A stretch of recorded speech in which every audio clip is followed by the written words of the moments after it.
Bem-vindos ao canal Insights. Hoje, no programa Encontros, nós temos um convidado muito especial, Benedito Nunes Rosa. Benedito é um dos idealizadores, um dos fundadores, e também faz parte da diretoria do Instituto Movimento pela Felicidade e Bem-Estar. Certamente ele vai ter oportunidade de falar mais para nós sobre o trabalho maravilhoso que o Instituto tem feito, não apenas aqui em Minas Gerais, mas também no Brasil todo. Mas uma das propostas do Instituto Movimento pela Felicidade e Bem-Estar é sistematizar o estudo e a difusão da ciência da felicidade. A felicidade que é esse objetivo da vida de todos nós, com certeza. Então, bem-vindo, Benedito. Muito obrigada por ter aceito o nosso convite. E a primeira pergunta que eu gostaria de fazer para você é justamente essa questão da felicidade como ciência, porque muitos de nós entendemos a felicidade como uma qualidade, talvez a felicidade como uma emoção.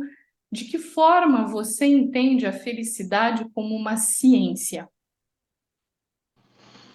Bom, Patrícia, em primeiro lugar, muito obrigado pelo convite. É sempre uma alegria muito grande podermos falar de temas muito propositivos. E quando a gente define felicidade como uma ciência, o motivo é exatamente pelo fato de que nós precisamos reconstruir o entendimento do que seja esse sentimento tão buscado, tão intencionado pela humanidade desde os tempos imemoriais. A grande diferença é que, ao trazermos os aspectos científicos da felicidade, nós poderemos entendê-la melhor, poderemos replicá-la mais vezes e, desta forma, poderemos desfrutar por mais tempo de momentos de felicidade e bem-estar para além dos episódios que muitas vezes acontecem e que a gente não sabe explicar muito bem por quê. E você poderia citar, inclusive, para nós, quais seriam esses aspectos da ciência da felicidade? Quais são esses aspectos que caracterizam a felicidade como uma ciência? Claro, claro. Se nós pudermos fazer um recorte no tempo relativamente mais recente, a partir dos anos 70, o estudo da felicidade como ciência ganhou notoriedade no mundo a partir de uma experiência num pequeno país, num pequeno reino do Butã, no sopé da região do Himalaia, quando questionado pela Organização das Nações Unidas por que o país, sob a ótica do desenvolvimento econômico, era considerado um país subdesenvolvido, o seu rei respondeu dizendo: olha, para nós, mais importante do que gerar riqueza é distribuir riqueza. Muito intrigados com essa resposta, os representantes da ONU decidiram fazer uma pesquisa, decidiram fazer uma investigação científica, elegendo 9 dimensões que são, em qualquer traço cultural, presentes nos quesitos ligados à felicidade. Então, a cultura, a educação, a saúde, o bem-estar emocional, psicológico, a vitalidade comunitária, o padrão de vida, o uso do tempo, a governança e o meio ambiente. A partir da definição dessas premissas, foram listadas para essa experiência cerca de 1.200 questões e, feita a pesquisa no país, chegou-se à conclusão que a população, apesar de um suposto subdesenvolvimento econômico, era uma população muito feliz.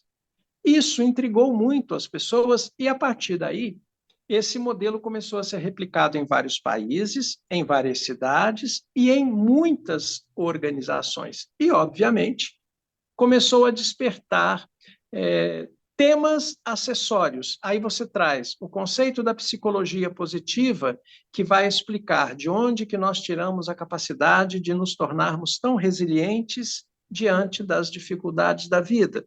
Você traz o conceito da neurociência, que vai nos explicar por que que nós repetimos determinadas atitudes e o que precisamos fazer para modificá-la. Você traz o conceito da biopsicologia, que vai entender o ser humano como um ser biológico, psicológico e sociológico. Você traz o conceito do bem-estar, né? Aonde o aspecto espiritual, o aspecto profissional, intelectual, emocional se torna relevante. Quando nós passamos a ter esses indicadores, a gente começa a medir os aspectos da felicidade. Aí ele ganha um contorno científico que vai se aprofundando até os dias de hoje. Super interessante, né? Sim. Pensando nas pessoas que estão nos assistindo, pelo menos para mim, não é uma coisa muito clara. É que muitas vezes as pessoas elas querem ter determinadas experiências na vida delas, por exemplo, não é? Elas querem ser felizes na vida delas, mas elas não percebem que isso é um processo e que elas precisam provocar esse resultado. E parece que tudo na vida é um pouco assim, não é? Quer dizer, se nós queremos um determinado resultado, nós temos que nos empenhar naquela direção, nós temos que fazer algum investimento, nós temos que fazer algum esforço, porque se a gente simplesmente ficar sentado esperando que a felicidade caia de bandeja no nosso colo, provavelmente a nossa vida vai ser essa eterna expectativa e, por que não dizer, acompanhada de uma certa frustração. Porque Com mesmo os certeza. milagres, eles precisam ser construídos, não é? Quer dizer, Sim, você precisa plantar a semente para colher o fruto. perfeito. Eu acredito que muita gente tem essa vontade, não é? De, inclusive, trabalhar ou atuar um pouco mais dentro dessas 9 dimensões tão interessantes que você acabou de mencionar. Mas, ao mesmo tempo, a gente percebe que existe também uma tendência a uma certa apatia. Ou sei lá, não é? As pessoas às vezes querem ou têm objetivos elevados, mas na prática elas se veem presas nos hábitos, não é? E de fato as ações elas são baseadas nesses velhos hábitos e é por isso que essa novidade, não é? Esse frescor da felicidade acaba não fazendo parte do seu dia a dia. Na sua experiência, Benedito, qual seria essa ponte entre todo o estudo, a teoria da ciência da felicidade, que, como você mesmo disse, está aí disponível em diferentes áreas, não é? Hoje é psicologia positiva, etc. E a prática, não é? Quer dizer, qual seria essa ponte, qual seria esse passo que precisamos dar para que esse objetivo da felicidade não seja apenas mais uma esperança vã, mas para que de fato a gente consiga trazer isso como realidade no nosso dia a dia. Patrícia, excelente colocação, excelente pergunta. E é interessante que a resposta é muito simples. E talvez aí resida um certo problema, porque nós gostamos de coisas muito sofisticadas, elaboradas, mais complexas. Eu diria que nós, e aí trazemos a neurociência, uma ciência acessória ao conceito da felicidade, trazendo a neurociência, nós vamos definir que, por uma questão da nossa genética, o medo, a atenção ao negativo faz parte do nosso instinto de sobrevivência. É da nossa natureza humana estar atento às coisas que nos coloquem em algum tipo de risco. E quando você tem uma cultura de uns 30, 40 anos para cá, uma cultura que te bombardeia com mensagens negativas, mensagens de desesperança, mensagens de violência, você Abre o jornal, a maioria das informações são sobre violência doméstica, violência na rua, violência no futebol, enfim, um ser humano absolutamente violento, oprimindo o outro. Aí o que acontece? Nós vamos desenvolvendo o que você definiu com muita clareza, que é essa apatia. O antônimo de felicidade não é infelicidade, não é tristeza, é apatia. A apatia vai minando a nossa capacidade de reagir, porque a gente passa neurologicamente a acreditar que o mundo é assim mesmo. Então, deixa eu ficar quietinho no meu canto. Já ouviu aquela expressão? Deixa eu fingir que não é comigo, deixa eu fingir de morto. Isso é uma defesa do organismo. Ok? E o que fazemos? Primeira medida, por isso eu disse muito simples: autoconhecimento. Parar e falar assim: não é desse jeito que o mundo funciona. Eu acredito em outras coisas. E a hora que nós começarmos a procurar, nós vamos encontrar milhares, milhões de pessoas que pensam como a gente. E aí, a gente vai viver uma experiência totalmente diferente. E num sentido metafórico, nós vamos começar a tirar essa casca que nos envolve e que nos impede de avançar na direção de um estado geral de felicidade. Por quê? Nós estamos literalmente massacrados, energeticamente oprimidos com mensagens negativas. Então, a gente não tem iniciativa, não tem coragem, não tem vontade, não tem energia vital. O que fazer? Para e fala: não, não é assim que funciona. O ser humano, ele é forjado para o bem. O mal é uma exceção. Então, a partir dali, você começa a desconstruir essa cultura na qual estamos imersos e você passa a enxergar a vida de uma outra maneira. Um cientista, que não me recordo agora o nome, um pesquisador, um neurocientista, disse: a felicidade é uma competência, portanto, ela pode ser aprendida. E aprender significa tirar as crenças limitantes e colocar novas crenças em nossa vida.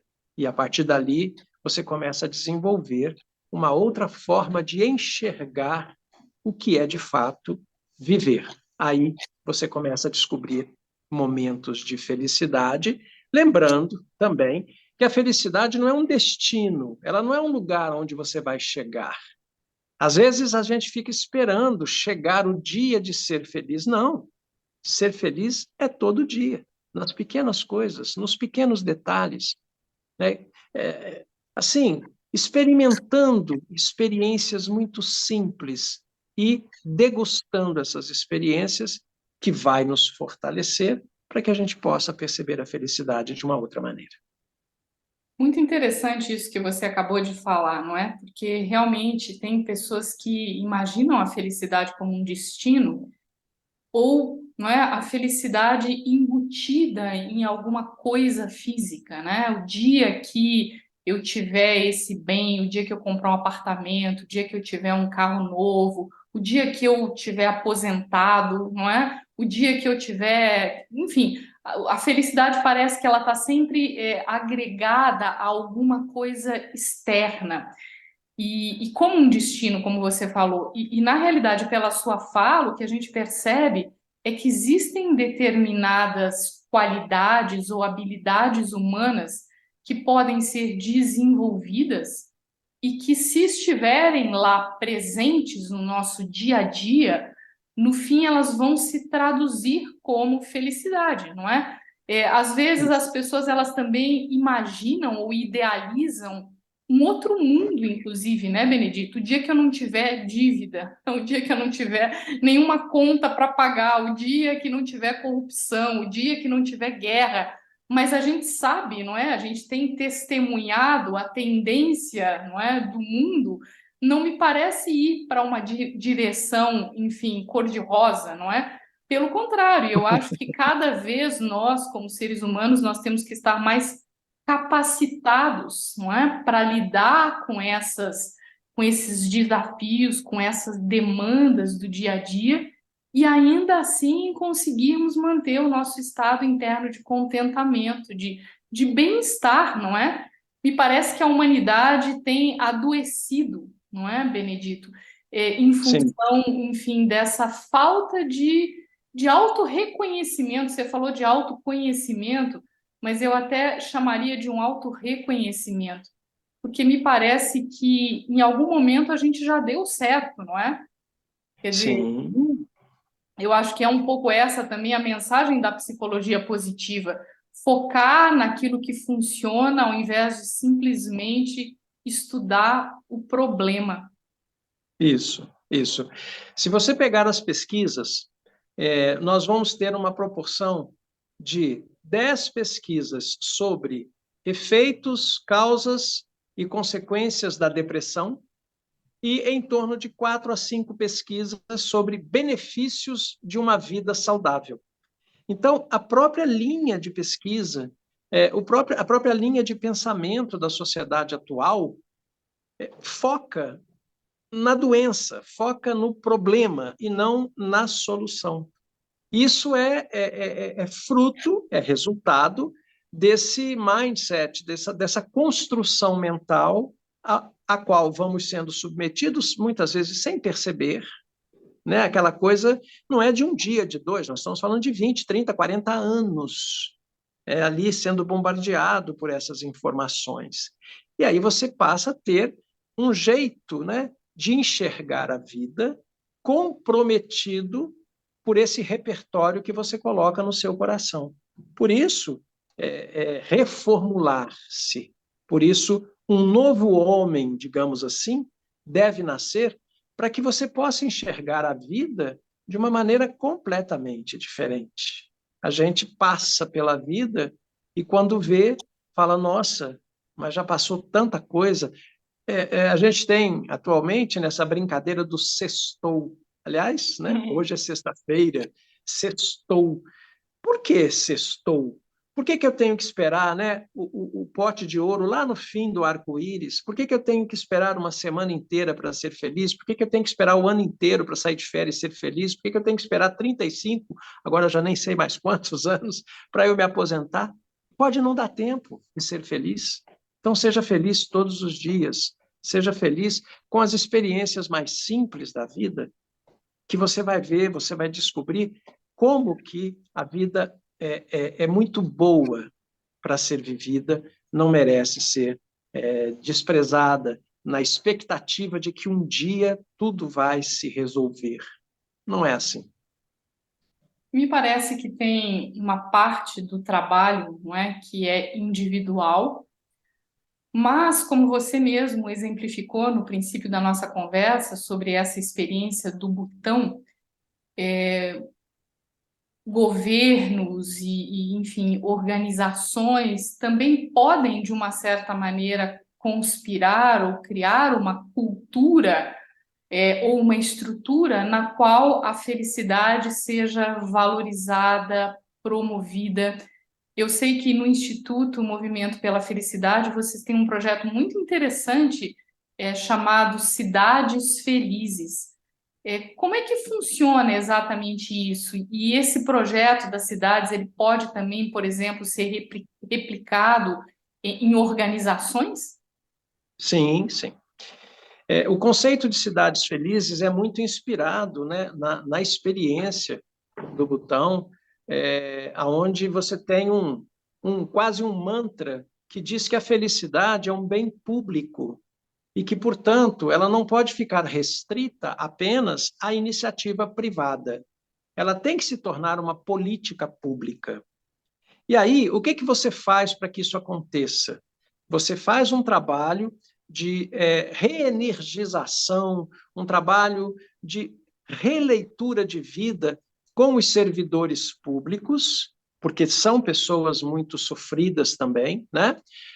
Muitas vezes desconsideradas. Então, você reenergiza essas pessoas Como consequência, elas passam a se relacionar de forma mais harmônica, usando uma expressão mais atual, uma comunicação mais não tão violenta, e a partir daí elas começam a interagir com a comunidade, com a sociedade, com o cidadão de uma forma diferente, de uma forma mais leve, mais agradável.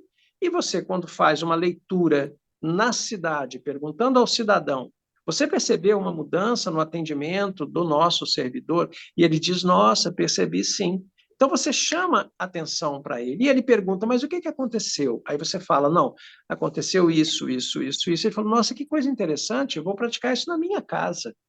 E eu trabalho numa empresa, vou levar essa ideia para a empresa. A grande iniciativa é você extrapolar o trabalho individual, que é importante, mas, dado a urgência e a gravidade mesmo, né, do momento que a gente vive, do ponto de vista emocional, o ideal é que você atue nas instituições, nas organizações. E a prefeitura é uma instituição, é uma empresa, digamos assim, porque ali você dissemina o conceito e os resultados aparecem de uma forma muito rápida. Então, se você tem um problema de estresse numa equipe e você inicia um conjunto de práticas sensoriais, meditação, respiração, musicoterapia, em 2 meses você percebe uma mudança diametral no comportamento das pessoas. Então, elas começam a acreditar e começam a praticar isso no seu cotidiano. Passa a ser um jeito de ser e não apenas um compromisso com um rito, com um ritual. Eu passo a ser daquele jeito. E isso é incrível, porque, basicamente, nós estamos mudando, né, o nosso mindset, mudando aquilo que está predominando, que predominava na nossa mente. Até então, a gente faz uma mudança. E, a partir daí, o comportamento melhora e os resultados vêm de forma muito rápida, tanto nas organizações quanto nas cidades.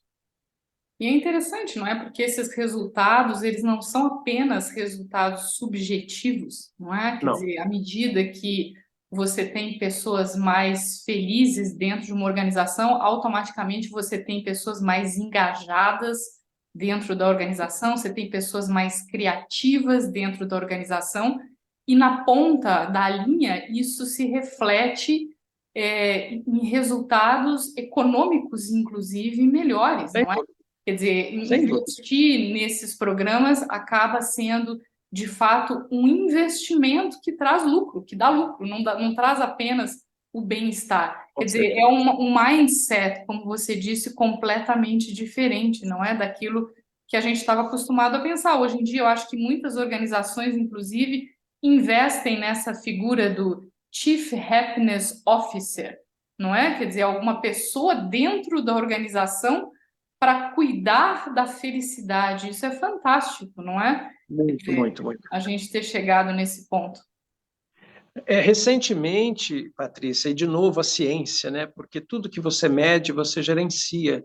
Recentemente, nós fizemos uma pesquisa, a gente está preparando um evento no final do ano para falar sobre felicidade e bem-estar, e fizemos uma rápida pesquisa no LinkedIn com o executivo-chefe de felicidade, e nós encontramos 500 profissionais em 500 empresas, e empresas muito importantes, empresas menores, mas muito em empresas maiores, como a Heineken, como a Ambev, como a BASF, como a Gol, é, 500 profissionais já se dedicando àquilo que a gente chamaria de employer experiences, a atenção à experiência emocional dos colaboradores, percebendo para além do afastamento, né? Percebendo de forma antecipada. E só para fechar o raciocínio da ciência, você tem alguns estudos onde exames clínicos são melhorados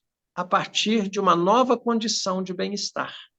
Então, você melhora, inclusive, né, taxas de hemoglobina, triglicérides, a partir de determinados projetos que são aplicados por um determinado tempo, claro, melhorando, inclusive, clinicamente, o estado da pessoa que se submete a essa prova. Muito interessante. A única questão que eu percebo também é que a falta de entendimento de tudo isso que a gente está conversando leva algumas pessoas, inclusive, a criticarem essa meta ou essa busca pela felicidade que, como eu disse no início, me parece ser inerente a todo ser humano, não é? Quer dizer, Sim. em última instância, se a gente for analisar por detrás de todos os desejos, não é? De toda a lista de desejos de cada um, o objetivo principal é o objetivo de ser feliz. Mas, em função dessa falta de entendimento, algumas pessoas relacionam essa busca pela felicidade com altos níveis, por exemplo, de ansiedade. E aí, às vezes, a pessoa se compara com alguém que ela acha que é mais feliz do que ela, e ela acaba gerando um desânimo, não é? Uma depressão ou qualquer coisa assim. Como é que você sugere, não é, sendo aí um expert em felicidade, como você sugere para as pessoas conseguirem lidar com esses sentimentos negativos que podem surgir na busca por alguma coisa tão positiva como a felicidade? É, eu vou te responder de duas maneiras. Primeiro, a resposta e depois um exemplo que eu experimentei, né? A gente precisa de buscar o conhecimento. O conhecimento nos esclarece. O que acontece com a felicidade hoje é o que aconteceu há 15, 20 anos atrás com o conceito da sustentabilidade. Ele foi muito criticado, ele foi muito duvidado, e, ao mesmo tempo, apareciam, como sempre vai aparecer, os gurus, que trazem uma mensagem de que, yes, we can. Não é assim. Felicidade, a busca pela felicidade, não é uma varinha de condão, é uma batuta de maestro. Precisa de recorrência, precisa de disciplina, precisa de estar ali a fim de fazer as coisas. Ela não vai cair do céu, como você disse agora há pouco. Não acontece dessa forma. Então, estudar, ler, compreender, apreciar aquilo que fala a você e começar a praticar. E vou te dar um exemplo muito simples. Eu fiz uma especialização em biopsicologia. Foram 320 horas de estudo numa ecovila, na cidade de Porangaba, no interior de São Paulo. Então, ficamos lá quatro, quase 4 meses, todos os finais de semana, tal. E ali nós tínhamos meditação, tínhamos dança, tínhamos reflexões muito profundas, tínhamos exercícios de respiração, e nós vivenciamos aquela experiência de uma forma muito natural. Não houve nenhum choque cultural, né? Porque você também tem que introduzir essas coisas novas de forma mais gradual. Pois bem, terminei esse trabalho, esse treinamento, voltei para a minha vida cotidiana em Belo Horizonte, e estou eu lá no trânsito, né, no rush, 6 horas da tarde, indo para casa. De repente, eu levo uma fechada de um carro. Qual é a reação de qualquer ser humano normal nos dias de hoje? Ô, seu maluco, você não está me vendo, você não sei o quê, vai para lá, vai para cá. É a reação natural, né? Um misto de impunidade, de proteção que você está dentro do carro, de mal educação, e é assim que você reage. Pois bem, eu fui fechado. A hora que eu procurei no meu imaginário como me dirigir ao sujeito, eu não achei nada. Aquela fração de segundos que eu queria dizer para ele, eu fui lá buscar no meu repertório como é que eu ia xingá-lo, eu não consegui encontrar nada. Eu consegui dizer para ele assim: segue seu caminho, que eu vou seguir o meu. Olha que coisa incrível. Interessantíssimo. Assim, não deu, eu procurei, eu juro para você que eu procurei xingar esse O sujeito. hábito apareceu, né? O hábito de Só que xingar. ele havia desaparecido, porque ele foi substituído, lento e gradualmente, por outra forma de enxergar a natureza, de enxergar a vida.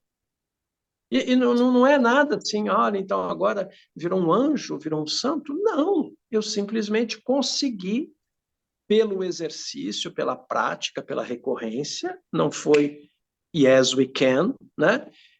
Eu consegui ter um outro comportamento. E isso é possível para qualquer um de nós. E um exercício de respiração, você, poxa, pratica isso com maestria, um exercício de respiração, 5 minutos de meditação, e você começa a perceber tudo de uma forma diferente. E não é uma forma alienada, não é uma forma romantizada, é a forma verdadeira. É a lente através da qual a gente enxerga o mundo que precisa ser modificada. E ela é modificada pelo interesse de mudar, pelos estudos, pela prática, pela vivência e estando junto com outros que acreditam nas mesmas coisas para que você, eventualmente, não se sinta sozinho. Muito interessante. O que eu falei é que, na realidade, quando surge a situação, não é? Vem aquele hábito de reagir, mas de repente, quando você procurou o repertório era todo de felicidade, não é? Então você não encontrou um repertório para sustentar o hábito, e a única coisa que restou para você foi mudar o hábito, não é? Ao invés Exatamente. de xingar a pessoa, de repente dá ali bons sentimentos para ele, vai em paz, segue o seu caminho. Muito bacana esse exemplo que você deu. E assim, foi. Não estava preparado, não peguei o manual, peraí, deixa eu ver como é que eu. Não, foi automático. Ou seja, a gente simplesmente substituiu, né, um conjunto, um repertório, por outro. Uhum. Simples assim. Legal. Benedito, a gente está se aproximando do final da nossa conversa. E para vocês que Sim. quiserem conhecer mais sobre o Instituto Movimento pela Felicidade e Bem-Estar, a gente vai colocar na descrição desse vídeo todos os contatos através dos quais vocês podem conectar com o Instituto, saber mais da programação e, enfim, de que maneira que vocês podem conhecer mais e tomar mais benefício. Mas eu gostaria de convidar você, antes da gente concluir, para trazer uma mensagem final para as pessoas que estão nos assistindo, uma mensagem, sei lá, de esperança, uma mensagem de motivação. Olha, eu gosto muito de uma frase que diz assim: a felicidade perfeita é uma coisa rara, mas ainda assim terá valido a pena usar a sua vida para buscá-la, entendendo que cada dia, cada etapa da caminhada é uma oportunidade para ser feliz. Portanto, se a felicidade perfeita não estiver no final da caminhada, pelo menos durante a caminhada, você terá tido momentos de felicidade que juntos podem representar essa perfeição. Eu diria para as pessoas que a vida está aí como uma grande experiência, como um grande exercício. A vida está aí para que nós nos revelemos, nos mostremos sempre na nossa melhor versão. Muitas vezes a gente perde o controle, a gente fica irritado, a gente fica desanimado. Isso faz parte da vida. O importante é nós sabermos que por detrás deste momento existirá com certeza absoluta momentos que compensarão essa caminhada.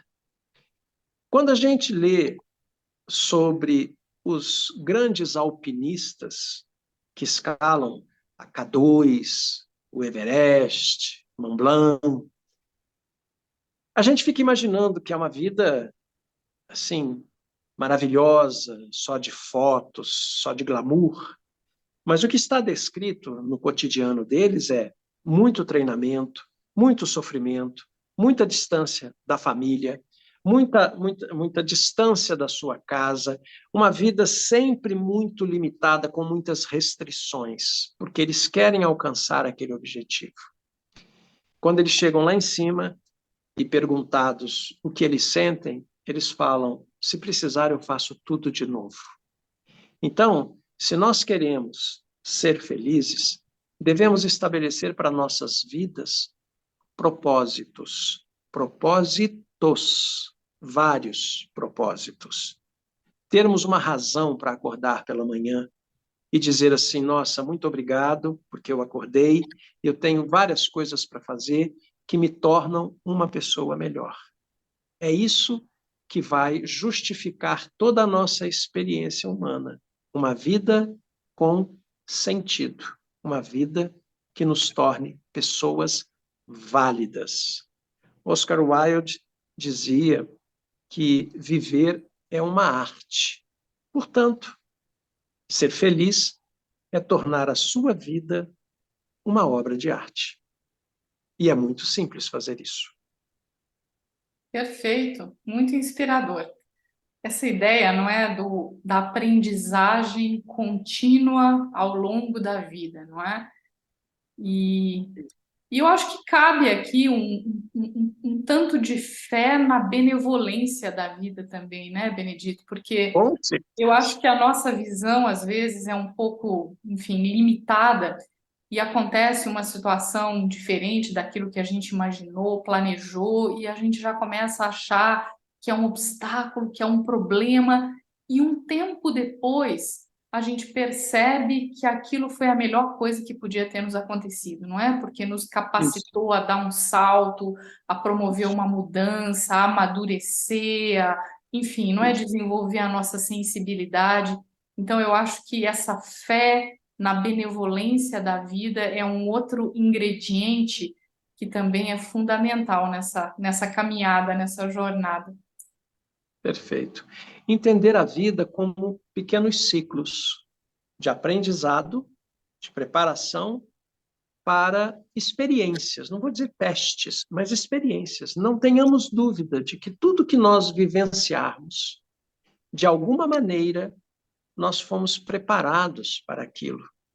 Às vezes você é pego de surpresa e tem uma reação igual o carro que nos fecha no trânsito, mas é porque você não tem a noção de que poderia fazer diferente. Se você buscar o conhecimento, se você estudar sobre isso, compreender sobre isso, você vai ter reações diferentes e vai, com certeza, a literatura está repleta de casos de pessoas que superaram muitas dificuldades e continuaram a viver de uma forma muito feliz.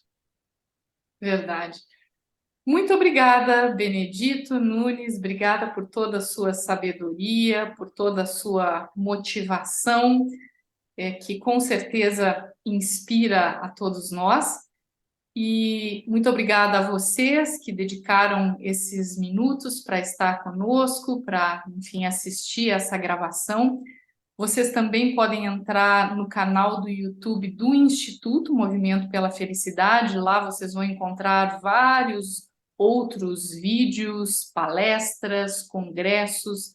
É muito interessante, não é? Se vocês querem aprofundar um pouco mais sobre esse tema. E se vocês gostaram dessa conversa, se vocês querem saber das outras conversas que nós teremos, não deixe de se inscrever no nosso canal e também compartilhar com amigos e colegas e pessoas que estejam alinhadas com essa proposta também. Muito obrigada e até breve.